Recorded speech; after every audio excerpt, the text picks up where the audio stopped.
આજના વિડિયો લેક્ચરમાં આપનું સ્વાગત કરું છું। સ્વાધ્યાય 1.4 માં આગલા લેક્ચરમાં આપણે પ્રશ્ન નંબર 1 શીખી ગયા। પ્રશ્ન નંબર 2 છે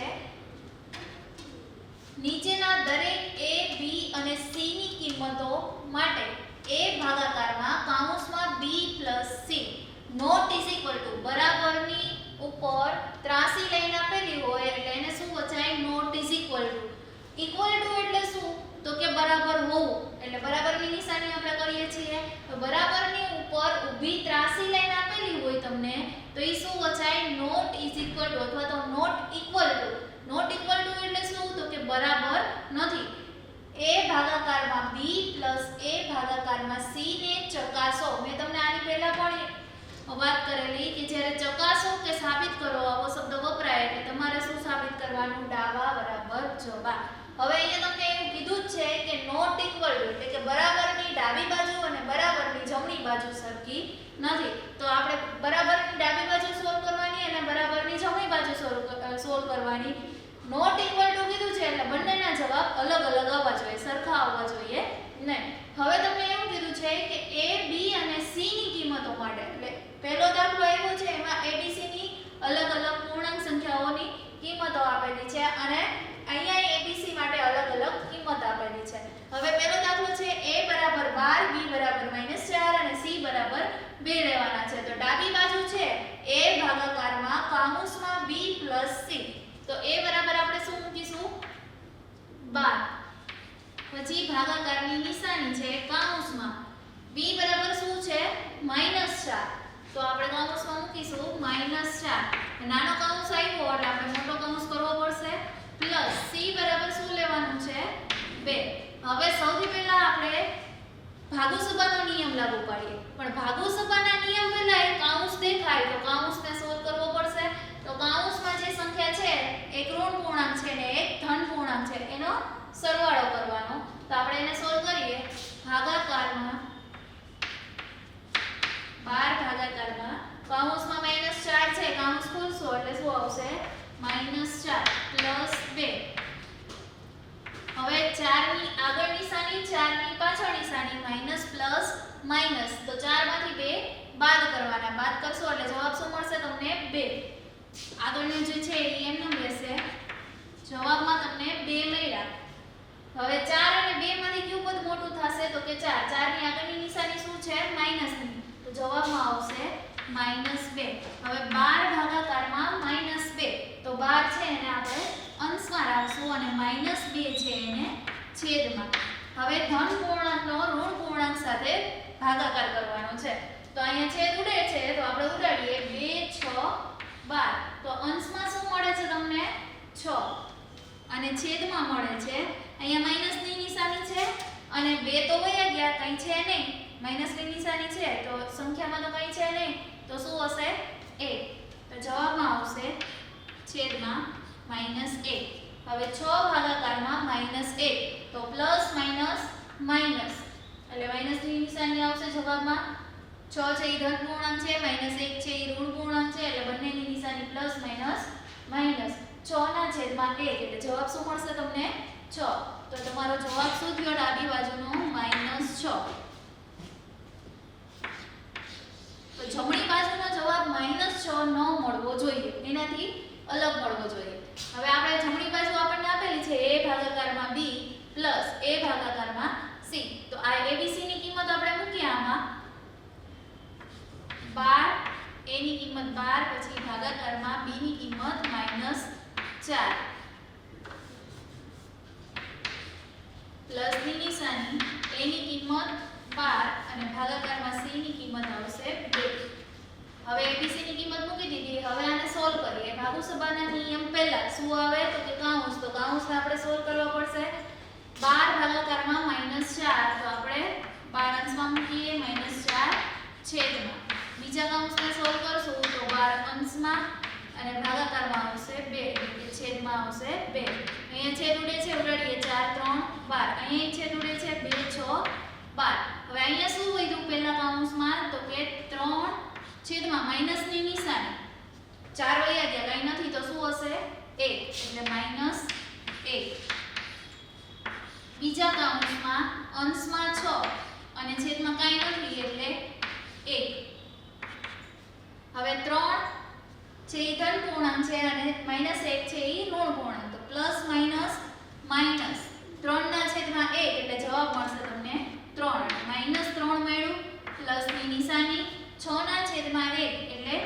6. હવે આનો સરવાળો કરવાનો ઋણ પૂર્ણાંક અને ધન પૂર્ણાંકનો. તો પહેલો કૌંસ ખોલશો તો -3 + 6.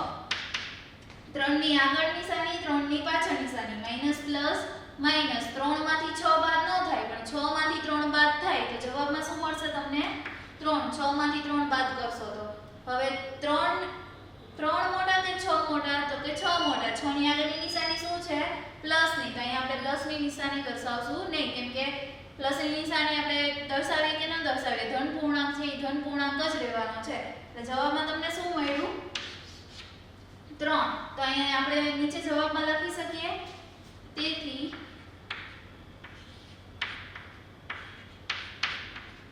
ડાબા નોટ ઇઝ ઇક્વલ ટુ જવાબ. થઈ ગયું સાબિત. આપણે જે ડાબી બાજુ અને જમણી બાજુ છે એનો જવાબ સરખો ન મળવો જોઈએ નોટ ઇક્વલ ટુ.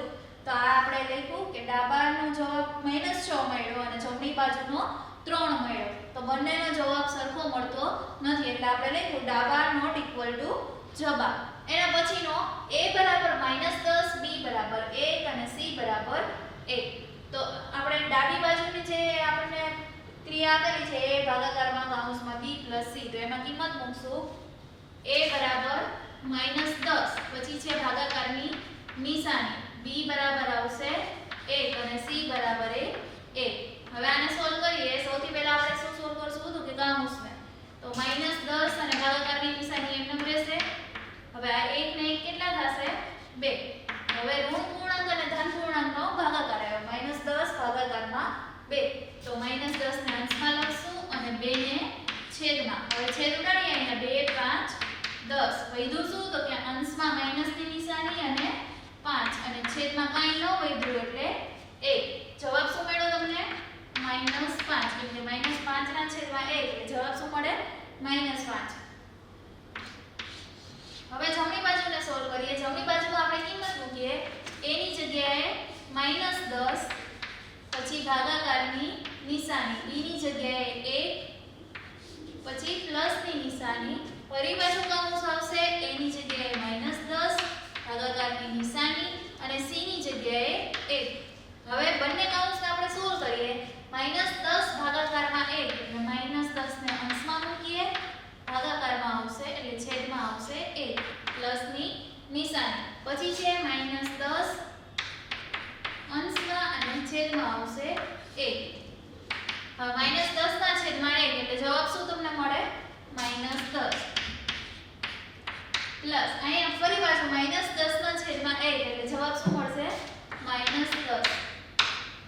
બે ઋણ પૂર્ણાંકોનો સરવાળો કરવાનો છે તો બંનેના કૌંસ ખોલવા પડશે. પહેલો કૌંસ ખોલશો એટલે -10 ના -10 એમ. બીજો કૌંસ ખોલશો તો બે નિશાની ભેગી થશે. કૌંસની બહાર પ્લસની કૌંસની અંદર માઈનસની. તો પ્લસ માઈનસ માઈનસ તો અહીંયા નિશાની મૂકવાની માઈનસની. પછી જે બીજા કૌંસમાં સંખ્યા છે 10 ઈ મૂકી દેવાની. હવે 10 ની આગળ નિશાની 10 ની પાછળ નિશાની માઈનસ માઈનસ પ્લસ. તો 10 ને 10 કેટલા થશે 20. મોટા પદની નિશાની અહીંયા તો બે સરખા જ છે એટલે એની આગળની નિશાની જોવાની તો માઈનસની. તો -20 જવાબ મળે છે. ડાબી બાજુનો જવાબ મળ્યો તો -5 અને જમણી બાજુનો મળે છે -20. તો આપણે લખી શકીએ કે તેથી ડાબા નોટ ઇક્વલ ટુ જવાબ. ફરી એક વખત સમજી લો. તમને પ્રશ્ન નંબર 2 માં કીધું છે નીચેના દરેક a b અને c એટલે કે a b અને c ની કોઈ પણ કિંમતો આપેલી છે એના માટે તમારે સાબિત કરવાનું છે એટલે કે ચકાસવું કે સાબિત કરવું. એના માટે તમારે શું કરવાનું ડાબા બરાબર જવાબ. પણ અહીંયા તમને નોટ ઇક્વલ ટુ ની નિશાની આપેલી છે. નોટ ઇક્વલ ટુ એટલે શું તો કે ડાબી બાજુનો જવાબ અને જમણી બાજુનો જવાબ સરખો મળવો જોઈએ નહીં. એ આપણે સાબિત કરવાનું છે. તો અહીંયા આપણને a બરાબર 12 b બરાબર -4 અને c બરાબર 2 આપેલા છે. તો ડાબી બાજુ આપણે લખીએ a ભાગાકારમાં b + c. a ની કિંમત 12 મૂકી, b ની કિંમત -4 અને c ની કિંમત 2. ભાગોસભાના નિયમ પહેલા તમને કૌંસ દેખાય તો કૌંસને સોલ્વ કરવાનો. કૌંસને સોલ્વ કર્યો તો જવાબ શું મળ્યો -2. 12 ભાગાકારમાં -2. હવે છેદ ઉડાડ્યા એટલે જવાબમાં શું મળ્યું તમને 6 ના છેદમાં -1. હવે પ્લસ માઈનસ માઈનસ થશે અને 6 ના છેદમાં 1 એટલે જવાબ શું મળે 6. આખો જવાબ શું થશે તમારો -6.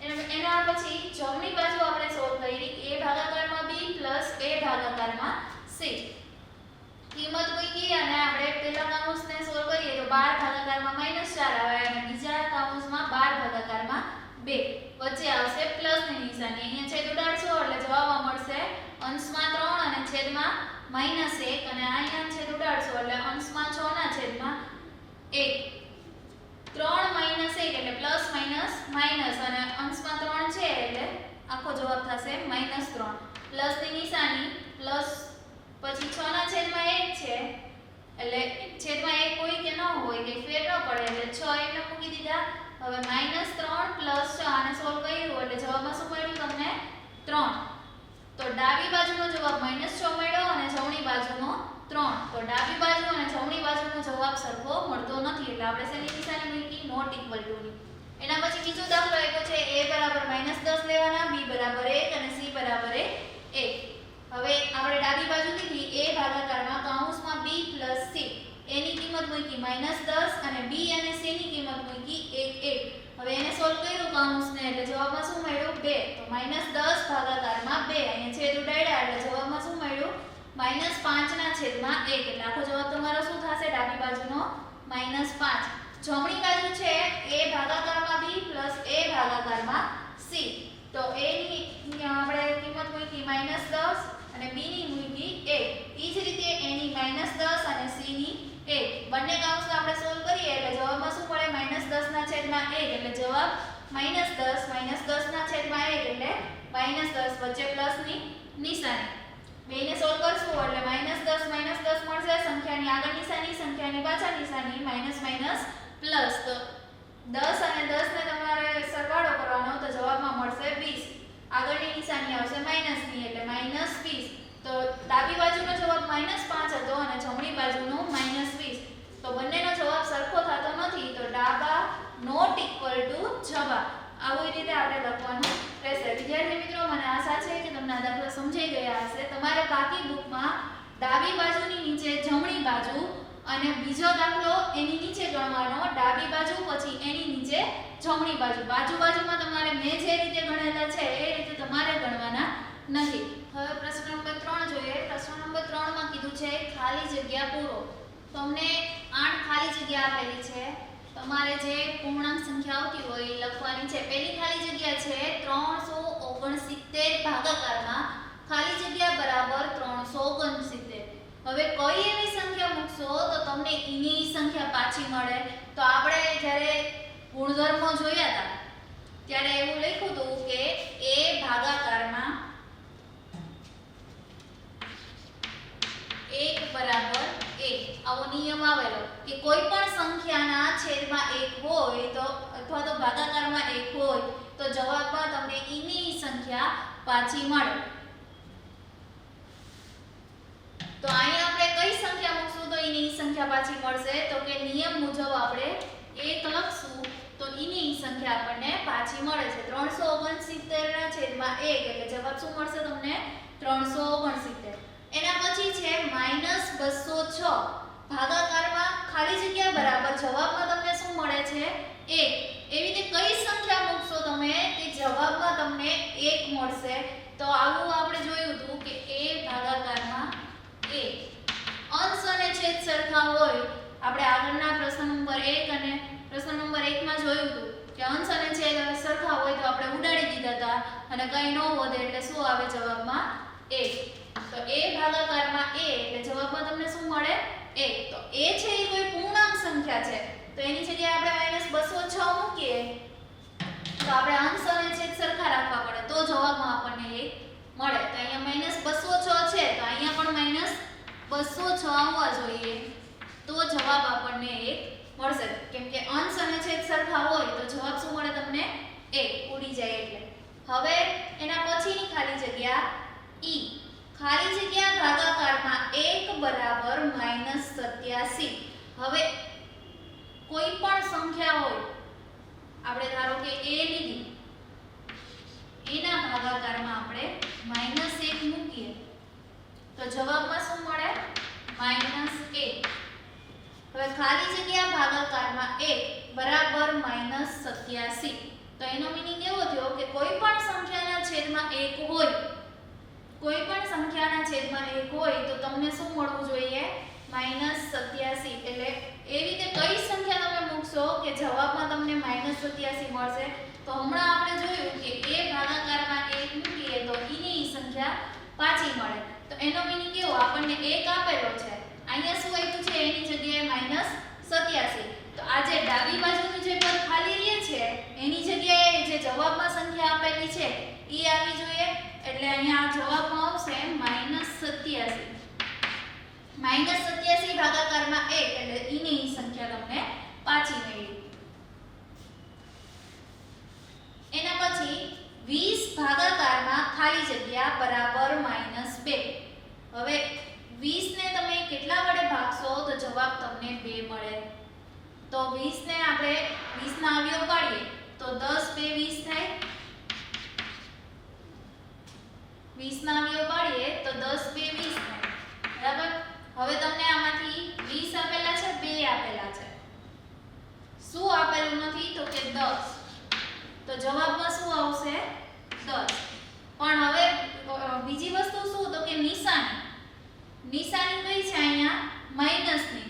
આ 20 તો પ્લસ છે, તો 2 માંથી એક પૂર્ણાંક ઋણ પૂર્ણાંક હશે તો જવાબમાં તમને માઈનસની નિશાની મળે. આપણને એ ખબર પડી ગઈ કે 20 નો ભાગાકાર તમે 10 સારે કરશો એટલે 10 2 20 મળે. એટલે જવાબમાં 2 તો મળી ગયા, પણ કઈ સંખ્યા ઋણ હશે? તો કે આ પહેલી સંખ્યા તો તમને છાપેલી આવી છે, એમાં આપણે કોઈ ફેરફાર કરી શકીએ નહીં, એટલે એ ધન પૂર્ણાંક છે. તો આપણે જે જવાબની સંખ્યા લખીએ એમાં આપણે ઋણ પૂર્ણાંક કરી શકીએ. એટલે આ જવાબ છે એ તમારો શું થશે? -10. અહીંયા છેદમાં માઈનસ હશે તો જવાબમાં તમને પ્લસ માઈનસ -2 મળી શકે. તો એટલા માટે આપણે ખાલી જગ્યાના આન્સરમાં લખશું -10. એના પછી -75 ભાગાકારમાં ખાલી જગ્યા બરાબર -1. હવે જો 1 ક્યારે મળે? તો કે એની સંખ્યાને તમે ભાગાકાર કરો, 75 છે તો છેદમાં પાછા 75 આવે તો જવાબમાં 1 મળે. તો પહેલી વસ્તુ તો એ ખબર પડી ગઈ કે 75 આવશે, બરાબર. પણ આપણે નિશાની જોવાની છે. નિશાની કઈ છે જવાબમાં? તો કે -1. -1 જવાબ આપેલો છે એટલે 1 ની નિશાની શું થશે? માઈનસ. તો આપણે જેમ આ ખાલી જગ્યામાં જોયું તો g વાળી ખાલી જગ્યામાં, એવી જ રીતે b વાળી ખાલી જગ્યામાં થશે. એક ધન પૂર્ણાંક હોવો જોઈએ અને એક ઋણ પૂર્ણાંક હોવો જોઈએ, તો જ તમારો જવાબ ઋણ પૂર્ણાંકમાં મળશે. તો અહીંયા તમને -75 આપી દીધેલા જ છે, તો આપણે જે જવાબ લખશું એ ધન પૂર્ણાંક આવશે. એક માઈનસ હશે અને એક પ્લસ હશે તો તમારો જવાબ માઈનસ થશે ને, એટલા માટે આપણે ખાલી 75 લખશું. એના પછી -87 ભાગાકારમાં ખાલી જગ્યા બરાબર 87.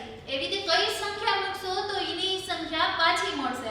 તો આપણે ઘણી બધી વખત આગળ રિપીટ કરેલું કે 1 મૂકો છેદમાં તો તમને એની સંખ્યા પાછી મળે. એટલે અહીંયા આપણે 1 તો મૂકી દીધા. હવે વાત આવે છે નિશાનીની. અહીંયા એક ઋણ પૂર્ણાંક છે, તો ઋણ પૂર્ણાંક અને ધન પૂર્ણાંક હોય, અહીંયા -87 છે એને તમે અંશમાં મૂક્યા, છેદમાં આવશે 1. તો જવાબમાં તો 87 મળે જ છે, પણ નિશાનીમાં તો કે માઈનસ પ્લસ માઈનસ થાય તો જવાબ તમને માઈનસમાં મળે. પણ અહીંયા તમને જવાબમાં શું આપેલું છે? +87. તો એના માટે બંને ઋણ પૂર્ણાંક હોવા જોઈએ. આ ઋણ પૂર્ણાંક છે તો અહીંયા આપણે 1 આપ્યા છે એની જગ્યાએ -1 કરી નાખીએ. હવે અહીંયા -87 ના છેદમાં -1 કરીએ તો આ માઈનસ માઈનસ પ્લસ થઈ જશે. તો 87 ના છેદમાં 1 એટલે 87 મળશે.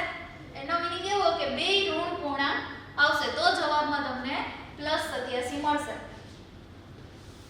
એના પછી ખાલી જગ્યા ભાગાકારમાં 48 બરાબર -1. હવે તમારે ખાલી સંખ્યા જોવો કે જવાબમાં તમારે 1 લઈ આવવો છે તો અંશ અને છેદ બે સરખા હોવા જોઈએ. તો અહીંયા આપણે આન્સરમાં શું આવશે? 48. 48 ભાગાકારમાં 48. અંશ અને છેદ સરખા થઈ ગયા એટલે જવાબમાં 1 આવશે. પણ વાત આવે છે નિશાનીની. જવાબમાં નિશાની માઈનસની છે તો બે માંથી કોઈ એક પૂર્ણાંક ઋણ પૂર્ણાંક હશે. હવે આ 48 છે એ તો તમને ટેક્સ્ટ બુકમાં છાપીને જ આપેલા છે એટલે એમાં પણ માઈનસની નિશાની આપણે જવાબમાં તો મૂકી શકીએ. તો આને જે આપણે જવાબ લખીએ છીએ એને માઈનસની નિશાની આપી દઈએ. તો -48 ભાગાકારમાં 48 એટલે કેવું થશે? અંશમાં -48 આવશે, છેદમાં ખાલી 48. એટલે 48 વયા ગયા.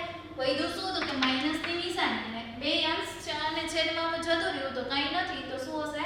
8 -8. મળી ગયું તમને? એટલે આપણે જે જવાબ લખશું એમાં માઈનસની નિશાની મૂકશું એટલે -48 મળશે. એના પછી છેલ્લી ખાલી જગ્યા છે 8. ખાલી જગ્યા ભાગાકારમાં 4 બરાબર -3. હવે એવી રીતે કઈ સંખ્યા મૂકશું તો તમને 3 જવાબ મળે. તો સૌથી પહેલા તો આપણે 4 નો મૂળિયો બોલીએ. 4 1 4 4 2 8 4 3 12. હવે અહીંયા તમે 12/4 અથવા તો શું કરવાનું? અહીંયા જે આ 4 છે એનો ગુણાકાર તમારે 3 સાથે કરી નાખવાનો. તમને અહીંયા જે સંખ્યા આપેલી છે એનો ગુણાકાર આની સાથે કરવાનો. એટલે 4 ગુણાકારમાં 3 એટલે જવાબમાં શું મળશે તમને? 12. એટલે પહેલી વસ્તુ તો એ ખબર પડી ગઈ કે અહીંયા 12 આવશે. પછી આપણે નિશાની જોશું. હવે 12 ભાગાકારમાં 4 કરશો એટલે જવાબમાં તમને શું મળશે? 3. 12/4 એટલે 4 3 12. એટલે તમને જે ડાબી બાજુની સંખ્યા આપી છે અને જમણી બાજુની સંખ્યા આપેલી છે બંનેનો ગુણાકાર કરશો એટલે જવાબમાં તમને 12 મળશે. ઈ 12 ને તમારે ક્યાં લખવાના? પહેલી ખાલી જગ્યામાં. હવે નિશાનીની વાત કરીએ તો કે નિશાની છે એ માઈનસ છે. જવાબની નિશાની કેવી છે? માઈનસની. તો આપણે અહીંયા માઈનસની નિશાની દેવી પડશે. આ ધન પૂર્ણાંક છે અને એ રકમમાં છાપેલું છે, આપણને ટેક્સ્ટ બુકમાં આપેલું છે એટલે એમાં આપણે કઈ સુધારો વધારો કરી શકીએ નહીં. પણ આપણે જે જવાબ લખીએ છીએ એમાં તો સુધારો કરી શકીએ. તો +12 છે એની જગ્યાએ આપણે -12 મૂકશું જેથી કરીને આપણે ભાગાકાર કરશું. એટલે ભાગાકાર કરશું તો અહીંયા -12 હશે. અહીં છે રૂડાડ્યા એટલે શું વધ્યું? તો કે માઈનસની નિશાની અને અંશમાં 3 એટલે -3 વધે છે. જવાબ તમને -3 મળી ગયો. એટલે અહીંયા આપણે 12 મૂક્યા એની આગળ શું મૂક્યું? માઈનસની નિશાની, ઋણ પૂર્ણાંક -12. વિદ્યાર્થી મિત્રો, મને આશા છે કે તમને પ્રશ્ન નંબર 3 સમજાઈ ગયો હશે. હવે પ્રશ્ન નંબર 4 છે એ તમારે કેન્સલ છે. હવે પ્રશ્ન નંબર સીધો 5 જ કરો. Thank you.